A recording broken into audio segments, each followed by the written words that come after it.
La mayoría de los sueños no siempre son algo bueno, a veces a algunos les gusta seguir en el mejor sueño y otros solo quieren despertar de las pesadillas, pero mi historia empieza así. Yo no era una persona muy sociable, solo tenía a dos amigos, César y Manuel, los cuales hablaban mucho de sus vidas. Yo por otro lado, los escuchaba e intentaba ayudarlos. Solo que yo no les contaba mi problema. Un día empezamos a hablar de sueños, ellos me decían que no se acordaban de sus sueños, pero en general eran sueños buenos, no eran tan malos. Me preguntaron a mí y yo les respondí que la mayoría de las veces que soñaba estaba en un lugar oscuro en donde solo se podían oír risas burlescas y un montón de sombras con distintos tamaños. Ellos me miraron y Manuel me contestó: eso solo fue una pesadilla, no le tomes importancia. Pero César me dijo: podría ser un sueño producido por la parálisis del sueño. Al otro día comencé a investigar un poco de esto buscando en internet, pero después de leer todo lo que encontré me quedé un poco más tranquilo, ya que la parálisis del sueño solo era un sueño en donde te cuesta despertar y crees que el sueño es real. Después de unos días los síntomas eran parecidos, cuando tenía ese sueño era querer despertar y algo inconsciente dentro de mí me hacía querer gritar y golpear la ventana que estaba cerca de mi cama, para hacer ruido y hacer que alguien me despertara, pero no podía ya que mis manos atravesaban la pared y la voz no me salía. Siempre despertaba todo sudado y agitado, además de que empezaba a desvelarme en las noches. Pero una noche tuve de nuevo el mismo sueño, solo que esta vez me acerqué a las sombras, las cuales no se les veía la cara, les pregunté: ¿quiénes son? ¿De dónde vienen? Pero no me contestaban, solo un bulto pequeño se me acercó, me abrazó por la espalda. Al sentir eso me entró un escalofrío por el cuerpo y siempre que intentaba voltearme para verle la cara, despertaba botando un poco de sangre por la nariz y también con el cuerpo muy pesado como si me hubiera caído un automóvil encima. Después de un tiempo me alejé de mis compañeros, ya que estos se tuvieron que mudar, por lo tanto tuvieron que cambiarse de colegio. Mis padres tenían tanto trabajo que casi nunca estaban en casa, así que estaba solo en ese momento. Al otro mes tuve el mismo sueño y el bulto pequeño se me acercó y me dijo: te he estado observando con los demás desde que eras pequeño. Yo quedé atónito, me replicó. Y sé que ahora estás solo, así que te propongo algo, hablemos toda la noche ya que te encuentras solo. Yo acepté ya que no tenía a nadie con quien hablar, me sentía un poco solo y también lo tomé con un poco de humor, ya que la voz del pequeño bulto era como la de un niño o niña. Pero tiempo después, me arrepentí, porque ahora el bulto pequeño salía en la noche cuando me acostaba y andaba por la casa y siempre volvía a mi espalda aferrándose. Yo le preguntaba su nombre, pero siempre me esquivaba la pregunta y, cuando le pregunté de dónde era, me contestó: tú y los demás humanos son muy sentimentales, tienen miedo de quedar solos y hay otros que toman esto como broma. Yo me comencé a reír, y le pregunté: ¿acaso tú no tienes sentimientos? ¿No tienes miedo de quedar solo? ¿No le has hecho bromas a nadie? Y me respondió: no, yo lo único que hago es que las personas como tú se alejen de la realidad, como a mí me hicieron, ya que solo tú puedes verme por el momento. Yo me comencé a reír de nuevo y desperté. Con el tiempo empecé a caer enfermo y mi cuerpo empezó a decaer hasta tal punto de no distinguir un sueño de la realidad y el bulto salía todas las noches preguntándome cualquier tipo de cosas como qué me gustaba y yo las iba respondiendo sí y no hasta que un día no lo hizo más. Solo que meses después tuve una pesadilla, en donde muchas sombras me atraparon y empezaron a introducirme sus manos en el pecho, lo cual me producía un ardor insoportable y lo más desesperante era no poder hacer nada, hasta que al final desperté solo en mi cuarto, solo que ahora botaba coágulos de sangre por la boca y me salía sangre de la nariz, oreja y ojos. Pasaron alrededor de 3 horas, cuando llegó el cartero, al verlo le pedí ayuda para que me llevara al hospital. Me examinó un médico y me preguntó: ¿qué te ha pasado? ¿Has tomado drogas? ¿Has bebido alcohol en exceso? Yo no estaba consciente de si era un sueño o real lo que estaba pasando y dije: las sombras, ellas fueron. Pasó un día, y una psiquiatra llegó y comenzó a preguntarme cosas extrañas sobre mí, como lo hacía la sombra y yo respondía sí y no hasta que después de terminar de ver a la psiquiatra, llegó el bulto, pero este ya no era pequeño, se había transformado en una sombra como las que me atacaron. Este me dijo: ves que al hablar o intentar jugar conmigo no te hace bien, a lo mejor te diste cuenta, pero empezaste a ignorarlo creyendo que era un sueño, pero no es así, te daré la explicación más clara para que puedas deducirlo. Yo me alimento de ustedes, en especial de sus emociones, creencias y todo lo que tenga que ver con ustedes. cuando hablen conmigo. Mejor no me contestes, si sientes un peso en tu espalda no voltees, porque puedo ser yo intentando apoderarme de algo en ti que me atrae, si ves sombras en tu cuarto es porque estamos cerca y queremos algo, si aparezco en tu sueño o cuando estás despierto, es porque ya es muy tarde para ti o tus familiares, y se me olvidaba, nuestro mundo es el de los sueños ya que, siempre cuando hay algo bueno debe haber algo en contra, así funciona tu mundo y el mío. La sombra no volvió a aparecer más. Después de recuperarme me percaté de que no estaba en un hospital, estaba en un manicomio con muchas personas a las que les había ocurrido lo mismo que a mí y hasta ahora veo muchas sombras, me miran, se ríen de mí, me atormentan y dicen: esto es solo un sueño, pero desgraciadamente no despertarás. A través de sus ojos, todo es inofensivo. Me desperté tranquilo ese día. Tan pronto como mi madre gritó desde las escaleras, me levanté. Conseguí mi ropa, me duché e hice mi rutina matutina diaria ese día. Bajé las escaleras y fui a la cocina, donde mis dos hermanas y mi hermano pequeño estaban desayunando. Me miraron, con la misma mirada sin emociones que la mía, y yo asentí, como respondiendo, aunque ya lo sabían. Ellos también tuvieron el sueño. Mi mamá nos preguntó por qué estábamos tan callados, pero solo negamos con la cabeza. Más tarde, empezamos a conducir a la escuela. Nuestra madre comentó sobre los 3 agujeros de color amarillo pálido en el cielo. Llevaban allí semanas. Aparecieron durante la noche. Se podían ver en todo el planeta. Todos tenían sus teorías de lo que eran. Algunos pensaron que eran una señal de Dios, otros a través de un agujero en la capa de ozono. Puede que tuvieran razón, pero nadie lo sabía. Pero los niños sabían lo que hacía. Causó el fin.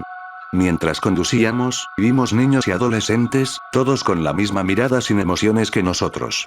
Todos ellos también tuvieron el sueño. Todos lo sabían. Llegué primero a la escuela, ya que la mía era la primera parada. Salí del auto y los saludé con la mano mientras se alejaban. Esta sería la última vez que los vería. Me dirigí por el camino hacia el patio de la escuela, esperando para entrar. El patio de la escuela, normalmente semiruidoso, estaba en silencio. Hacía frío, pero a ninguno de nosotros nos importaba. Nadie dijo una palabra, ya que no era necesario decir nada. Todos sabíamos lo que cada uno de nosotros estaba pensando. De hecho, sabíamos lo que todos los niños menores de 17 años estaban pensando ese día. Esa parte de nuestra mente aún no se había corrompido y nos dejó obtener el sueño. No le dijimos a nadie. Ni nuestros padres, tías, tíos, abuelos, ni nadie mayor de 17 años. Solo nosotros, los niños, lo sabíamos. Era hora de entrar, y eso hicimos. Entramos en filas ordenadas, la primera vez nunca, de verdad. Nuestros maestros miraron con asombro cuando entramos en silencio a nuestras aulas y tomamos nuestros asientos. Hicimos nuestro trabajo como nos dijeron, aunque en realidad no tenía sentido. Ya no importaría.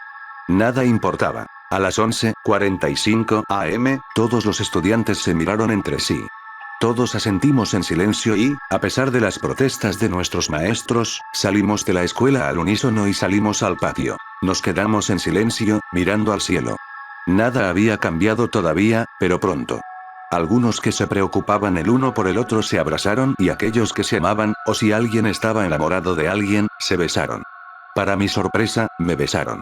No sabía su nombre, y creo que ni siquiera la había visto antes.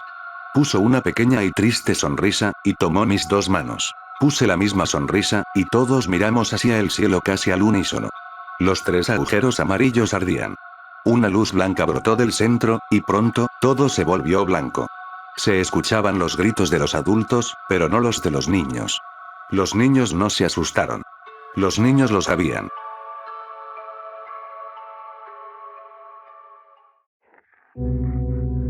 Para Pablo, llevar a su familia de vacaciones al mar fue más un reto personal que un propósito. Requirió de un gran sacrificio para poder juntar el dinero necesario para arreglar los papeles, su vehículo, víveres y para cualquier contingencia que se pudiera presentar durante el recorrido. Fue difícil, pero eso hacía más exquisito el estar ahí, al fin, sentado frente al mar con su esposa, Mercedes, y sus 3 hijos. Habían elegido una zona cerca de unos riscos para pasar el primer día. Sus hijos de 5 y 4 años estaban en el agua con su madre, lejos de las zonas rocosas para evitar cualquier accidente. Pablo se había quedado con su bebé de 7 meses, al que no quería llevar al mar porque había olvidado los lentes protectores y no quería que le entrara agua salada en los ojos. No era que le importara, pues el bebé estaba tan feliz jugando con la arena. Pablo estaba tan orgulloso de ese chiquillo, pues a su corta edad y su corta estatura, ya gateaba como todo un profesional. Fue a caminar con él hacia los riscos, ya que el bebé ya estaba fortaleciendo sus piernas para caminar, y necesitaba terreno sólido en donde plantar sus piecitos.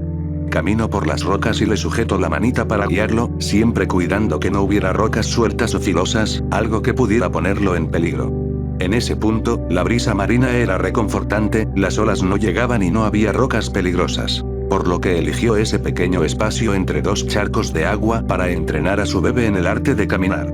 Además, había una roca alta que le ayudaba al bebé a pararse solo, sin su ayuda. Se alzaba, daba un paso y se caía, por lo que optaba mejor por gatear y chapotear con el agua de los charcos. Pablo le insistía que lo intentara de nuevo, pero era inútil. El bebé era perezoso y quería gatear. Entonces, escuchó el grito de su hijo, el mediano, que provenía de su espalda. Había venido a seguirlo, pero había metido su pie en una de las denominadas trampas de agua. Aparentes charcos inofensivos, pero de verdad profundos y peligrosos. Corrió a sacarle la pierna del agujero, y lo sentó para ver si tenía una herida de gravedad. No había pasado de un rasguño menor. Fue por el bebé para llevarlos a ambos a la playa con su madre, pero jamás se imaginó que su niño ya no estaría ahí donde lo había dejado. Su botón del pánico se activó al instante. Corrió a la playa y no vio nada, y era imposible que su bebé hubiera llegado hasta ahí en tan poco tiempo. Lo buscó junto a las rocas, o detrás de ellas. Entonces, se desesperó y comenzó a temer lo peor. Subió hasta donde pudo ver toda la costa y buscó a alguien que fuera huyendo con un bebé, pero no vio más que gente disfrutando el clima. Dio aviso a las autoridades para que registraran la playa entera, quienes a su vez dieron aviso a los guardacostas para que comenzaran a registrar la bahía, pese a que Pablo les dijo que jamás hubiera podido llegar al mar. El operativo se extendió por toda la playa. Registraron todos los autos en las cercanías. Interrogaron a las personas que traían bebés con ellos. Buscaron en las carreteras contiguas en caso de que el secuestrador hubiera optado por caminos secundarios. Después del operativo, todos los cuerpos de emergencia concluyeron que era imposible que cualquier secuestrador hubiera desaparecido por tierra tan rápido con el bebé, por lo que lo más factible era que, ya sea que hubiera sido secuestrado u otra cosa, estuviera en el mar. Los rescatistas emprendieron una labor de reconocimiento en toda la costa, buscando pistas del paradero del bebé. Registraron botes, veleros, yates, todo lo que se moviera en el agua. No hubo ni una sola pista de qué pudo haber pasado con el bebé en todo el día. Los padres del desaparecido se volvían locos de dolor, de solo pensar que habían llegado a la playa con él y se verían obligados a abandonarla sin él. Las autoridades les dijeron que el siguiente día proseguirían con las labores de búsqueda, que no tenían que perder las esperanzas, pero que lo mejor era que se retiraran a donde se estaban hospedando ese día a descansar y que dejaran todo en sus manos. Que por ninguna razón fueran a intentar algo estúpido. Los parientes seguidos solían hacerlo cuando de desapariciones se trataba. Ellos se retiraron, pero, en serio, ¿quién descansa cuando un pariente está desaparecido? ¿Qué padre puede dormir sabiendo que su hijo podría estar? En fin, solo hubo llanto esa noche. El día siguiente, no fue diferente al anterior. No lograron encontrar nada, ni una pista del paradero del bebé. El tercer día fue peor, pues todos comenzaron a dar por sentado lo que el padre del niño jamás estaría dispuesto a aceptar. Pasó el tiempo y a la familia se le acabó el dinero para seguir hospedados, y las autoridades les recomendaron volver a su residencia y abrir una línea de comunicación con ellos, para mantenerlos informados desde allí de las investigaciones. Pablo no aceptó esto. Mandó a su esposa e hijos de regreso, en contra de sus deseos, y se quedó a seguir buscándolo. Las autoridades le dieron un seguimiento digno al caso las primeras 2 semanas, pero luego de no encontrar nada, optaron por proponerle a Pablo que asistiera a un grupo de apoyo para padres de desaparecidos gratuito. Esto detonó el coraje del padre desesperado, quien no volvió a acudir a ellos para darle seguimiento al caso. Pasó los peores días de su vida rondando por la ciudad, buscando al azar, pasando hambre, sed y sueño en busca de su hijo. Sobrevivió gracias a la caridad y simpatía de los ciudadanos, que se compadecían de su pérdida y le daban dinero o comida. Unas semanas después, las autoridades lo encontraron en un muy mal estado y enfermo como un vagabundo. No había hallado nada. Pablo volvió a su casa e hizo lo que le habían propuesto en un principio. Abrió una línea directa con las autoridades costeras, y le enviaron un portal de internet donde podría monitorear las actividades de búsqueda, y todos los resultados. Pablo pasaba casi todo el día actualizando su computadora, viendo cada segundo si pasaba algo nuevo. El impacto de la pérdida se reflejaba en toda su familia, pero él era quien menos podía sobrellevarlo.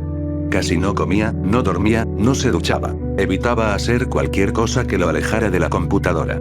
Por simpatía, su jefe directo consiguió que le dieran un permiso especial en su trabajo para que pudiera mantenerse al tanto de la búsqueda de su hijo. Los profesores fueron flexibles con el bajo rendimiento de sus hijos en la escuela, pues entendían lo que toda la familia estaba pasando. En fin, toda la familia había caído en una espiral de depresión que eventualmente terminaría separándolos a todos. Unos meses infructíferos después, Pablo estaba sentado en su computadora como siempre.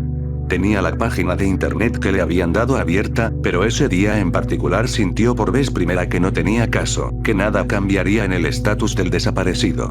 En un delirio de tristeza y nostalgia, se puso a buscar imágenes de la playa en donde eso ocurrió. Buscó su ubicación en Google Maps, luego buscó vídeos del mar. Todo terminó abruptamente cuando descubrió este vídeo en la web, filmado en un lugar familiar. Se puso a llorar amargamente diciéndose a sí mismo lo imposiblemente estúpido que resultaba, pero sabiendo que era cierto. Ese espacio entre los dos charcos fue el último lugar donde vio jugando a su hijo.